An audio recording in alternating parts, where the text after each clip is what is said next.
ఎట్లా చూసుకోవచ్చు? ఇప్పుడు ధర్మపురి అరవింద్ ఒక ప్రెస్ మీట్ అయితే పెట్టిండు. ఆ ప్రెస్ మీట్‌లో చాలా వరకు కూడా ముద్రా యోజన వల్ల తెలంగాణలో ఉన్నటువంటి వ్యక్తులు, తెలంగాణలో ఉన్న ప్రజలందరూ కూడా బాగా లాభపడ్డారు అని చెప్పి ప్రతి 6 మందిలో ఎవరో ఒకళ్ళైతే ఖచ్చితంగా ముద్రా యోజన కింద లాభపడ్డారని చెప్తున్నాడు. దీంట్లో ఎంతవరకు వాస్తవం ఉంది? ఫస్ట్ ఆఫ్ ఆల్ ఆయన ముఖ్యమంత్రి గారి గురించి చేసినటువంటి వ్యాఖ్యలు నేను తీవ్రంగా ఖండిస్తున్నా. చదువు రానోడు అని 10 సార్లు మాట్లాడుతున్నాడు. ఫేక్ సర్టిఫికేట్లోడు చదువు గురించి మాట్లాడితే వ్యవస్థ నవ్వుకుంటుంది. ఇదే ధర్మపురి అరవింద్ గారు, గుండన్న నీ సర్టిఫికేట్లు ఒరిజినలా ఫేకా ఆలోచించుకో ఒకసారి. బీఆర్ఎస్ పార్టీకి సంబంధించిన సోదరులు నీ యొక్క భాగవతాన్ని బయటపెట్టిండి, మర్చిపోయినవా?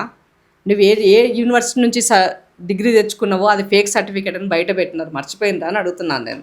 ఫేక్ సర్టిఫికేట్లు పెట్టుకొని అయ్య పేరు చెప్పుకొని రాజకీయాలకు వచ్చి దోచుకొని దొబ్బి తిని ఇవాళ బీజేపీలో జోరి చాలా నేను బీజేపీ పార్టీకి నేనే బ్రాండ్ అంబాసిడర్ లెక్క మాటలు మాట్లాడుతున్నావు. ముఖ్యమంత్రి గారిని పట్టుకొని ఒళ్ళు దగ్గర పెట్టుకో, గుండు ఆ మాత్రం 4 ముక్కలు ఏదాకా కానీయకు. ఆడబిడ్డల చేతుల చీపురు చేతుల్లో పని చెప్పాల్సిన పరిస్థితి ఏర్పడుతుంది. ఎస్, నువ్వు మాట్లాడు, పాలనాపరంగా విమర్శించేది ఉంటే విమర్శించు, కానీ అవహేళన చేసే విధంగా ముఖ్యమంత్రి గారిని పట్టుకొని బ్లాక్మెయిల్ అని, బ్యాగులని, చదువురానోడని చాలా మాట్లాడతాను. మొన్న మనవనికి పూరీలు చేసి పెడితే అది కూడా వెటకారమైనటువంటి వీడియో. దేశంలో ఎంతమంది బిజీ ఉన్నా ఎవరెలా ఉన్నా కూడా ఇంటికి వచ్చేసరికి పిల్లలతోనా, భార్యతోనా, బంధుత్వంతోనా ప్రేమగా ఉండడం అనేది 10 మందికి అది మెసేజ్ ఇచ్చేటువంటిది. అంత బిజీగా ఉన్న ముఖ్యమంత్రి మనవడికి ప్రేమతో పూరీ చేసి పెడితే దాన్ని కూడా మీరు వెటకారంగా మాట్లాడితే నువ్వేం చేస్తున్నావు రా భయ్? ఏం బిక్తున్నావు? నిన్న చేసినావు నీ ముఖానికి? నీ ఇంట్లో వాళ్ళకి ఎవరికైనా సంతోషం పెట్టినావా? రేవంత్ రెడ్డి ఫ్యామిలీ ఓరియంటెడ్, ప్రజల ఓరియంటెడ్, మానవత్వంతో, హ్యుమానిటీతోటి, ప్రేమానుబంధంతోనే పాలన కొనసాగిస్తున్నటువంటి వ్యక్తి. నీతో చెప్పించుకునే అటువంటి దిగజారిపోయి రాజకీయాలు చేసే పరిస్థితుల్లో మేము లేము, గుర్తుపెట్టుకున్నావు. నీ సంగతి అందరికీ తెలుసు. నువ్వు ఎంపీగా గెలవడం కోసము ఫేక్ అగ్రిమెంట్లు, ఫేక్ సర్టిఫికెట్లు, ఇది నీ బతుకు. నువ్వు మాట్లాడితే మీ అయ్య మీద ఉన్న గౌరవంతో నిన్ను అంతకన్నా ఎక్కువ మాట్లాడంటే మేము గలీజ్ అనిపిస్తుంది మాకు. నువ్వేమన్నా కింద నుంచి పుట్టిన లీడర్ అయ్యా? అయ్య సంపాదించిన డబ్బుతోనే రాజకీయాలకు వచ్చినావు నువ్వు. మరి రేవంత్ రెడ్డి అట్లా కాదే, కష్టార్జితంతో ఇండిపెండెంట్గా గెలిచి ఇడిదాకా లీడర్ అయ్యి వచ్చినటువంటి వ్యక్తి. రేవంత్ అన్నకు నీకు కంపారిజన్ ఉండదా? నోరున్నది కదా, ఎటకారంగా ఏది మాట్లాడుతుంది నడిచిపోతుంది అని అనుకుంటే చీరి చింత గడతారు, గుర్తుపెట్టుకో గుండు. అయితే ఇప్పుడు ఎడ్యుకేషన్ మినిస్టర్ని ఎట్లయినా, అసలు తెలంగాణలో ఎడ్యుకేషన్ మినిస్టర్ లేదు. ఒకవేళ ఎడ్యుకేషన్ మినిస్టర్ రాజీనామా చేస్తే ఖచ్చితంగా ఎడ్యుకేషన్ మినిస్టర్ ఏది యశస్విని రెడ్డి. ఒకవేళ యశస్విని రెడ్డి గనక ఖచ్చితంగా ఎడ్యుకేషన్ మినిస్టర్ ఫస్ట్ ఫోన్ చేసింది నాకేం చెప్పి అరవింద్ చెప్తున్నాడు పరిస్థితి.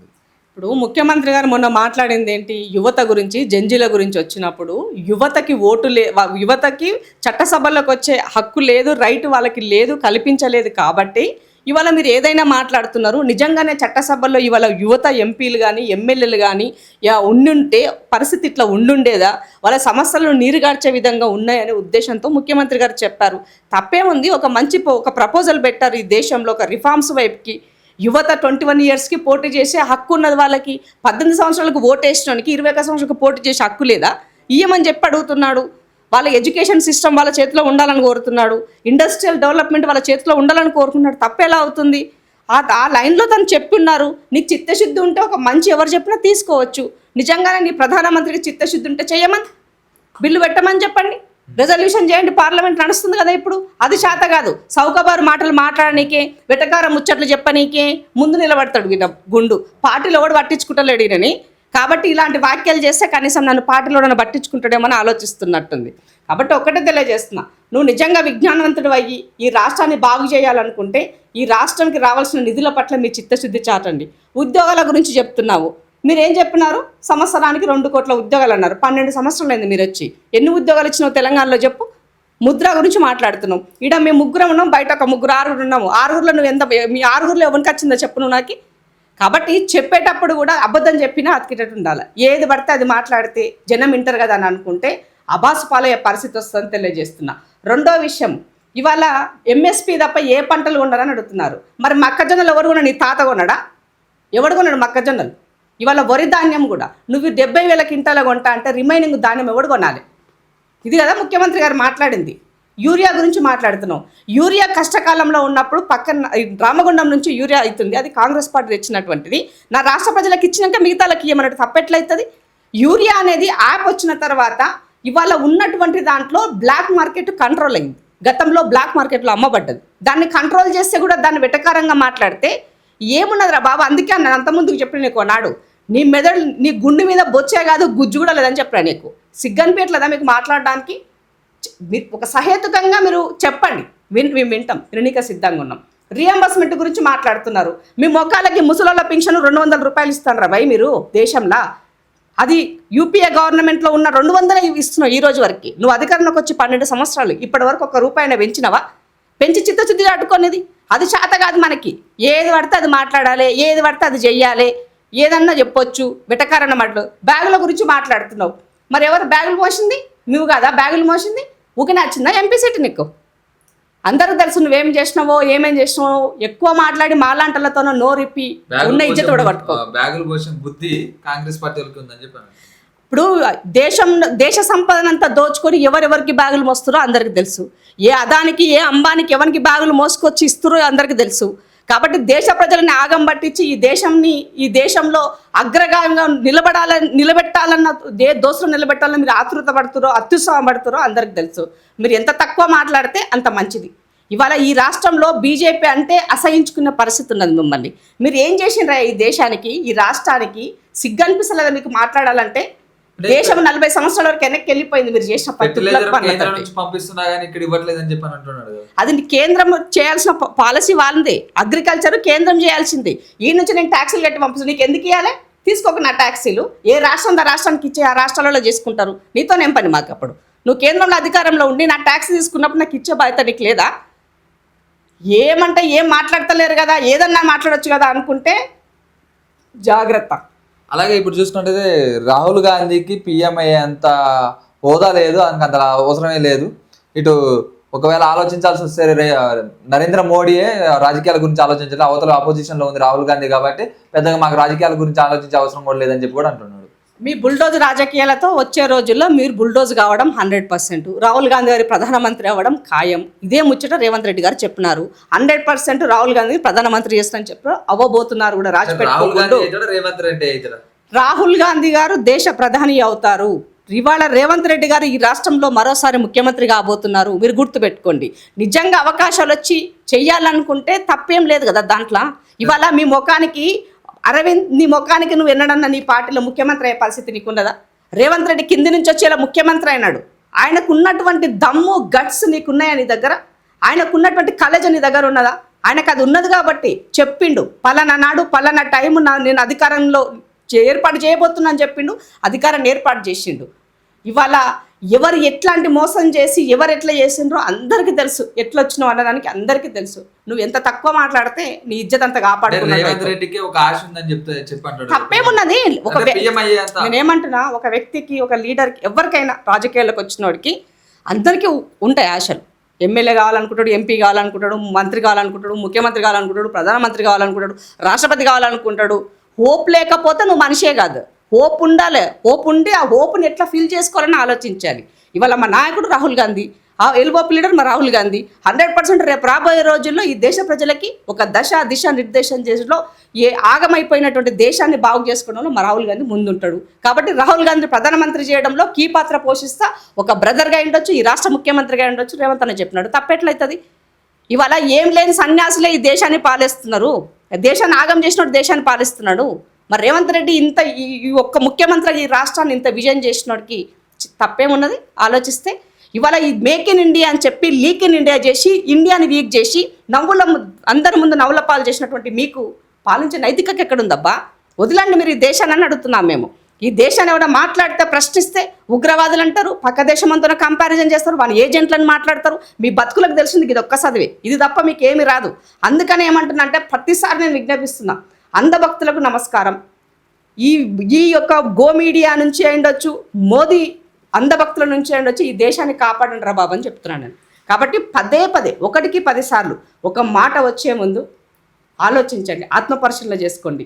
ఏది పడితే అది మాట్లాడితే మాత్రం డెఫినెట్గా మీకు గుండుకు సున్నం పెట్టి గాడిద మీద ఊరేగిస్తాం, గుర్తుపెట్టి. ముద్రా యోజనలో తెలంగాణలో ఉన్న ప్రతి ఒక్కరు కూడా లాభపడుతున్నారు. అరే నువ్వు ఎందుకున్నావు బా? నువ్వు కేంద్రంలో ప్రధానమంత్రిగా నువ్వు ఎందుకున్నావు? యువతకి నేనేమో చేస్తాను వచ్చినావు ఈ దేశానికి. నిజంగా వస్తున్నాయా? వస్తుంది. ఆయన ఏదో పేపర్ మీద రాసుకొని నేను పార్లమెంట్లో అడిగినా అని చెప్తున్నాడు కదా, అదేం చెప్పినామో మరి అది అథెంటికల్గా ఈ రాష్ట్ర ప్రభుత్వానికి పంపించండి. ఈ రాష్ట్రంలో వచ్చిన 10 సంవత్సరాల కాలంలో ఆయన చెప్పిన లెక్కింది 90,000 కోట్ల రూపాయలు ముద్రతో వచ్చినాయి. 60 లక్షల కుటుంబాలకి 60 లక్షల ఇండిపెండెన్స్కి మేము ముద్రా లోన్లు ఇచ్చినామని చెప్తున్నారు. ముద్రా లోన్ అంటే ఏం, దాన్ని 1,00,000 రూపాయలు 50,000 10 లక్షల వరకు ముద్రా లోన్కి వస్తుంది. మరి దీంట్లో ఎంతమందికి ఏ దానిపైన ఇస్తే ఎంతమంది ఎంటర్ప్రినర్లను చేసినావు, నువ్వు ఎంతమందికి స్టాండప్లో నువ్వు నిలబెట్టినావు, ఇవన్నీ కూడా చెప్పాల్సిన అవసరం ఉంది కదా. నువ్వు నిజంగా నువ్వు చెప్పింది ఏంటి, సోలార్ ఇండస్ట్రీని నువ్వు బ్రహ్మాండంగా డెవలప్ చేస్తా అని చెప్పినావు. ఇవాళ దాన్ని నీరు గార్చలేదా? సబ్సిడీ లేవి దాన్ని ఎత్తేసినావు. నువ్వు యూపీఐ ఇచ్చిన సబ్సిడీలు ఉన్నాయి, ఇవాళ ఆ సబ్సిడీ లేవు. నువ్వు మాట్లాడుతున్న దానికి చేసేదానికి పొంతనే లేదు కదా. అందరి అకౌంట్లో 15 లక్షలు వేస్తానని చెప్పినావు. స్విస్ బ్యాంక్లో ఉన్నట్టు డబ్బు తీసుకొస్తానని చెప్పినావు, చేసినావా? ఎందుకు రయ్యా సన్యాసి మాటలు మాట్లాడతారు? సన్యాసిలో చేరాలనుకుంటే పోండి, ఆ మఠంలో చేరుండ్రి, మఠంలో చేరి పొద్దున్న లేచి భక్తి చెప్పుకోండి. కానీ ప్రజల మధ్యలో ఉండి ఎందుకు ప్రజల్ని మోసం చేస్తున్నారు? రాముని మోసం చేసి రాముని గుడి హుండిని మింగిన మీరా బద్మాషాలు మాట్లాడేది ఇవన్నీ మాటలు? పాలనాపరంగా ఈ రాష్ట్రం నుంచి వెళ్ళేటువంటి ఆదాయాన్ని రూపాయికి 87 పైసలు తెచ్చిస్తున్నా అని చెప్తున్నాడు. ఎందుకే ఇంత దారుణమైనటువంటి అబద్ధాలు మాట్లాడుతున్నావు? మొన్ననే కదా ముఖ్యమంత్రి లెక్కలు చెప్పింది. శరం లేనటువంటి మనుషులకు నరం నాలుక లేదు కదా, ఏదైనా మాట్లాడచ్చు. అందుకే నాకు అర్థమైంది ఏంటంటే ఇంతసేపు ఆయన విన్నదల్లా కదా, బీజేపీలో పోటీ నడుస్తుంది. 4 దిక్కులు ఉన్నారు. వాళ్ళు ఎవడు ఎటువంటి అర్థమవుతలేదు. ఢిల్లీ నుంచి వచ్చిన పెద్దలు వీళ్ళని ఎక్కడా కూడా వాళ్ళని కోఆర్డినేట్ చేయలేకపోతున్నారు. కాబట్టి ఆధిపత్య పొరలో ఎవరికి నచ్చిన స్టేట్మెంట్ వాడు చేసుకుంటున్నాడు. అది ఇక్కడ కనబడుతుంది. పోటీ అని అంటే అది ఇప్పుడు నేనా నువ్వా అన్న దాంట్లో వాళ్ళు ఉన్నారు. అది వచ్చేది లేదు, పీకేది లేదు ఈ రాష్ట్రంలో. కాబట్టి బీజేపీ ఎంత కంట్రోల్గా ఉంటే దేశ ప్రజలు అసలు పార్టీ అధికారంలోకి వస్తే కదా సీఎం గురించి మాట్లాడుకునేది. ఇదే దిక్కు లేదా వాళ్ళకి వచ్చేటువంటి పరిస్థితి? రేపు జరగబోయేటువంటి ఎలక్షన్లో గెలవమని వాళ్ళ మొక్కలకు గ్రామ పంచాయతీ ఎలక్షన్లో ఎన్ని సీట్ల వాళ్ళు సంపాదించింది? మన సర్పంచ్ ఎలక్షన్లో అయితే ఎన్ని వచ్చినాయి? వాళ్ళకి ఏమొచ్చినాయి? బీఆర్ఎస్ వాడు అస్త సన్యాసం చేస్తే 8 ఎంపీ స్థానాలు వచ్చినాయి నీకు. నీ ముఖానికి ఈ రాష్ట్రంలో నీ ఓట్ బ్యాంక్ అది చెప్పినాకి చాలా మాట్లాడుతున్నావు. హైదరాబాద్, గ్రేటర్ హైదరాబాద్ పరిధిలో నీకు 40 కార్పొరేషన్లు ఇస్తే నువ్వు చేసిందేంటి? ఏం డెవలప్మెంట్ నువ్వు చేసింది? ఏడబోయిన గుడు, రాముడు, సీత, ఏమంటారు హనుమాను, ఈ ముచ్చట్లు తప్ప మీ మొక్కలకి ఇంకోటి తెలుసా? ప్రతిదానికి హిందూకు సంబంధించి హిందూ గురించి మాట్లాడతారు, ముస్లిం గురించి మాట్లాడతారు. ఆడ ముస్లిం ఉన్నాడంటే వాడు డెఫినెట్గా వాడు పాకిస్తాన్ ఏజెంటే, ఇంకా ముచ్చటే లేదు. మీకు ఇది తప్ప ఇంకో భాష వస్తుందా? మీకు మీ మొక్కలకి డెవలప్మెంట్ భాష వస్తుందా? సంక్షేమ పథకాల భాష వస్తుందా?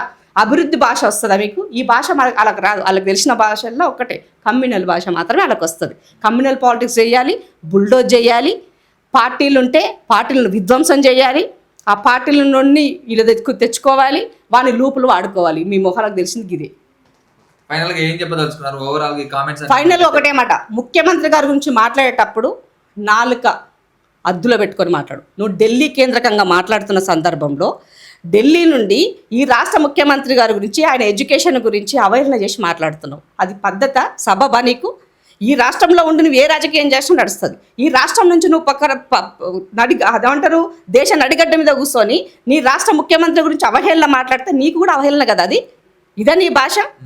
రేవంత్ రెడ్డి గవర్నమెంట్ బల్ల చదువుకొని వచ్చిండు, నీ లెక్క కాన్వెంట్లో చదవలే, గవర్నమెంట్ల బల్ల చదివిండు. ఇవాళ ఇంగ్లీషు, హిందీ అనర్గళంగా మాట్లాడగలుగుతున్నాడు.